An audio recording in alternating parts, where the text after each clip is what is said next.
नमस्कार, सुजलांचल express news network में आपका स्वागत है।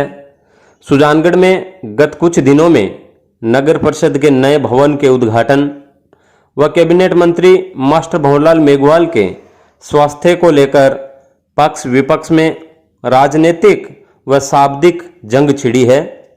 आज विपक्ष के सवालों व मंत्री मास्टर भंवरलाल मेघवाल के स्वास्थ्य से जुड़े एक एक सवालों का जवाब भावुकता के साथ मास्टर भंवरलाल की पुत्री पूर्व जिला प्रमुख डॉक्टर बनारसी देवी ने दिया। अवसर था नगर परिषद के नए भवन के उद्घाटन का। डॉक्टर बनारसी ने एक पुत्री के साथ साथ एक मजे हुए राजनीतिक की तरह शब्दों को भावुकता में भिगो भिगो कर विपक्ष पर खूब शब्द बाण छोड़े और परिवार पर आए संकट में विपक्ष द्वारा ओछी राजनीति करने पर सवाल खड़े किए। आइए देखते हैं मास्टर भंवरलाल मेघवाल के स्वास्थ्य से जुड़ी जानकारी उन्हीं की बेटी डॉक्टर बनारसी देवी की जुबानी। मैं आपको बताना चाहती हूँ कि मेरे पे और मेरे परिवार की इस विकट परिस्थिति के अंदर उन्होंने जिस तरह के आरोप लगाए हैं विपक्ष की पार्टी ने, ऐसी ओछी और घिनौनी राजनीति जो उन्होंने आज करी है वो कभी बर्दाश्त नहीं की जाएगी और हमेशा उसको याद रखा जाएगा कि इस विकट घड़ी के अंतर्गत इस तरह की गंदी और घिनौनी राजनीति उन्होंने की है। आज आपने देखा है इतने सारे विकास कार्य जो पूर्ण हो गए हैं, उन विकास कार्यों का उद्घाटन और शिलान्यास का कार्यक्रम रखा गया है। जो अधूरे काम है उनका नहीं किया गया है और ये राजनीति हमारी कतई नहीं है, हमारी पार्टी की कतई नहीं रही है, लेकिन उन लोगों का काम रहा है। मैं आपको आगे बताऊंगी अभी कि कितने कितने उद्घाटन और शिलान्यास उन लोगों ने अधूरे करे, उद्घाटन करे अधूरे, लेकिन हमने कभी ऐसा काम नहीं किया, न हमारे पार्टी के लोगों ने ऐसा काम किया है। मैं ये बताना चाहती हूँ, दूसरा आरोप उन्होंने ऐसा लगाया कि वहां कोई सुध नहीं ले रहा है, कोई बुलेटिन जारी नहीं कर रहा है मंत्री जी के बारे में, स्वास्थ्य के बारे में। मैं आपको बताऊंगी कि समय समय पर जब भी कोई सुधार की बात आई है, मैंने उनका बुलेटिन जारी करा है, प्रेस में भी दिया है और मीडिया में भी दिया है, आपके इलेक्ट्रिक मीडिया के अंतर्गत आया है। और मैं आपको ये जानकारी देना चाहूंगी कि जैसे ही ये घटनाक्रम हुआ, होते ही मैंने हॉस्पिटल लेके गई एसएमएस, और एसएमएस हॉस्पिटल जैसे ही मैं एम्बुलेंस से रवाना हुई मंत्री जी को लेकर, मैंने सीएम साहब अशोक गहलोत जी को फोन किया कि ऐसा हो गया है और मैं तुरंत हॉस्पिटल लेके जा रही हूँ। हालांकि मैंने व्यवस्था कर दी है कि वहां पे सब मुझे डॉक्टर्स तैनात मिलेंगे, फिर भी आप अपनी तरफ से उनको और पाबंद कर दें। आप ताज्जुब करेंगे, सारे अस्पताल के डॉक्टर्स जो है वहां पे खड़े हुए थे और तुरंत उनका सीटी स्कैन किया। सीटी स्कैन के अंदर ब्रेन स्ट्रोक बताया गया, तो ब्रेन स्ट्रोक के बाद में हमने न्यूरो आईसीयू के अंदर मंत्री जी को शिफ्ट किया और वहां पे जैसे ही शिफ्ट करा तब तक मंत्री जी मेरे से बात कर रहे थे।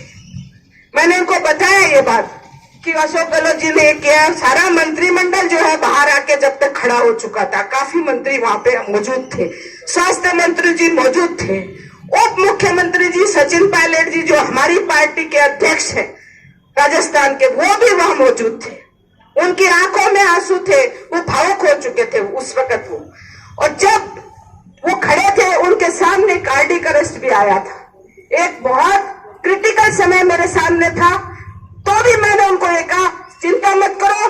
डॉक्टर्स को भी मैंने ये बोला, मेरे साथ कार्डियोलॉजिस्ट आया था, वो घर से ही आया था, वो वहीं खड़ा था, कुदरती मेरे साथ में था, सीपीआर उस बेड पे था। अगर वो कार्डियक अरेस्ट यहाँ आ जाता, घर आ जाता, या वो जो सीटी स्कैन कर रहे थे उसके ऊपर आ जाता, तो आज हमारे हाथ कुछ नहीं था। लेकिन वो हम लकी थे कि वो जो अरेस्ट आया उस वक्त कार्डियोलॉजिस्ट भी था और उसका सारा अरेंजमेंट भी था। उन्होंने सीपीआर दिया, आधा मिनट के लिए मंत्री जी चले गए थे। आधा मिनट के बाद मैं वहां खड़ी थी, मैंने कहा कुछ नहीं होगा, सीपीआर तो तुरंत आएंगे। और सब मेरी तरफ देख रहे थे कि इसको शायद या तो पता नहीं है, या ये जानती नहीं है, या इसका दिमाग चूक हो गया है। सब लोगों को टेंशन हो रही है, इसको कोई टेंशन नहीं है, कह रही अभी आ जाएंगे। ये सब थे वहां के डॉक्टर्स के। उन्होंने तुरंत सीपीआर दिया और मंत्री जी अपने वापस सर्वाइव करे। लेकिन वो जो सर्वाइव करे उस वक्त उनका 0 रेस्पिरेटरी रेट 0 पे थे, क्योंकि कार्डियक अरेस्ट तुरंत आया हुआ था। एक मतलब इतना खतरा था। फिर हमने कहा कि अब उनका क्या करना है। फिर तय हुआ, डॉक्टर्स का एक टीम बनी, 8 डॉक्टर्स जिसमें न्यूरोलॉजी के थे, कार्डियोलॉजी के भी थे, मेडिसिन के भी थे, इंडोक्राइनोलॉजिस्ट भी थे, और सब डॉक्टर्स ने 8 डॉक्टर्स का एक बोर्ड बनाया। उसके अलावा जो वहां का मेडिकल सुपरिटेंडेंट था वो भी साथ में था। उसके अलावा वहां के प्रिंसिपल मेडिकल कॉलेज के और वाइस प्रिंसिपल वो भी थे। 11 डॉक्टर मेरे साथ में थे। उन्होंने मीटिंग किया मेरे साथ, पूरा दिन 2-3 बार मीटिंग किया। मीटिंग करके उन्होंने कहा कि बहुत क्रिटिकल पोजीशन है, बहुत क्रिटिकल स्थिति है, इसके अंदर हम शिफ्ट नहीं कर सकते। उन्होंने हाथ ऊपर कर दिए, लेकिन मैंने हार नहीं मानी। मैंने कहा नहीं, यहाँ भटकने से तो अच्छा है कहीं मैं और फर्दर जगह में लेके जाऊं जहां पे इनका बेहतर इलाज हो सके और कुछ बचने का उम्मीद हो। जब तक उनको कोई उम्मीद नहीं थी कि बच सकते, सिर्फ मैं एक ऐसा अकेली शख्स थी जिसको उम्मीद थी कि बच सकते। उप मुख्यमंत्री जी मेरे से रोज बात करते हैं, उनका स्टाफ सबका जो है वो भी 2-3 बार सब पूछते रहते हैं। और हमारे पार्टी के अध्यक्ष आदरणीय श्रीमती सोनिया गांधी जी ने भी उनके स्वास्थ्य की जानकारी मेरे से ली है। और हमारे पार्टी के जो पूर्व अध्यक्ष आदरणीय राहुल गांधी जी जो हमारे नेता हैं, वो 2-3 दिन में एक दिन मेरे से जानकारी लेते रहते हैं। वो हमेशा यही कहते हैं, बेटा चिंता मत करना, और तुम जो है ना इनको आगे भी कहीं कंसल्ट करना अमेरिका में, तो मैं तुम्हारे साथ हूँ, तैयार खड़ा हूँ और तुम ले जा सकते हो। और मैंने कंसल्ट भी किया, अमेरिका के डॉक्टर्स से कंसल्ट किया, उनकी रिपोर्टें भेजी, समरी भेजी, और उसके बाद में मैंने उन समरीज को भी दिखाया, उनसे बात भी किया, जो उन्होंने कहा कि ये जो इलाज चल रहा है वो बेहतर इलाज है। इसलिए मैं संतुष्ट हूँ इलाज से। और आप सब लोगों की दुआएं रही है, आप सब लोगों का प्यार और आशीर्वाद मंत्री जी के ऊपर रहा है, हमारे परिवार पे रहा है। और जिस तरह से आपने दुआएं और प्रार्थनाएं करी है मंत्री जी के लिए, मैं कहती हूँ डॉक्टर आश्चर्यचकित हो गए कि इतनी क्या दुआएं प्रार्थनाएं उन लोगों ने करी है कि इनका बिल्कुल हाइपोक्सिया हो गया था पूरे ब्रेन में, और आज बिल्कुल भी नहीं है। 1% थोड़ा ऊपर बचा हुआ है, तो ब्रेन बिल्कुल क्लियर है, एकदम सही हो गया है। और पूरा हाइपोक्सिया था, ऑक्सीजन कहीं पे भी सप्लाई नहीं हुआ था। कार्डियक अरेस्ट से जो है उनका ब्रेन बिल्कुल ऐसे हो गया था, लेकिन आज जो है उनका अच्छा है। उस समय जो 0 रेस्पिरेटरी रेट पे जो मैं लेके गई थी, आज उनका 300 रेस्पिरेटरी रेट है। और जो वेंटिलेटर का सपोर्ट था, वो सारा सपोर्ट 20 दिन पहले ही वेंटिलेटर नहीं है, उनके हट गया है। कभी कभी ऑक्सीजन और बाईपेप का सपोर्ट उनको रात के समय देते हैं, जो अभी जारी है। और आज की स्थिति ये है कि मंत्री जी के चारों हाथ पैर आराम से काम करते हैं, और मूवमेंट वो खुद कर लेते हैं, गर्दन का मूवमेंट इधर उधर खुद कर लेते हैं, आंखें खुली करके अपना ब्लिंक करते हैं, पुतलियां हिलाते हैं, हामी भी भरते हैं।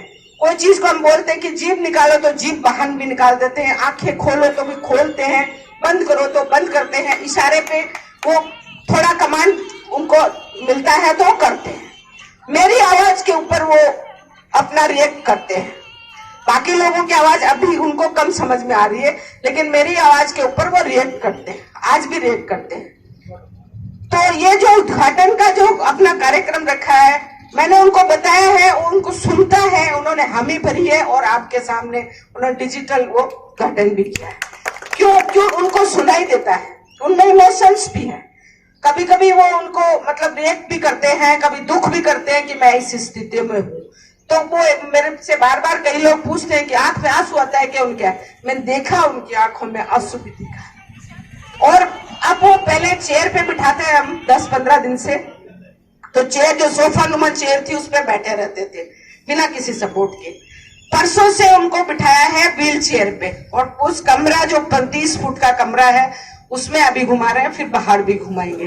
तो वो चेयर के ऊपर आप जैसे बैठे हो, हाथ दोनों उस पे करके बिना किसी सपोर्ट के, और गर्दन पे भी कोई सपोर्ट नहीं होता है, खुद अपने से सपोर्ट से वो बैठे रहते हैं। मैंने इसलिए आपको ये बताया ताकि आप लोगों को पता होना चाहिए कि हमारे मंत्री जी की, हमारे नेता की स्थिति क्या है। और बार बार मैंने इसीलिए जो है उसमें टीवी में भी दिया, मीडिया में भी दिया कि आप लोगों को पता चलता रहे कि स्थिति क्या है।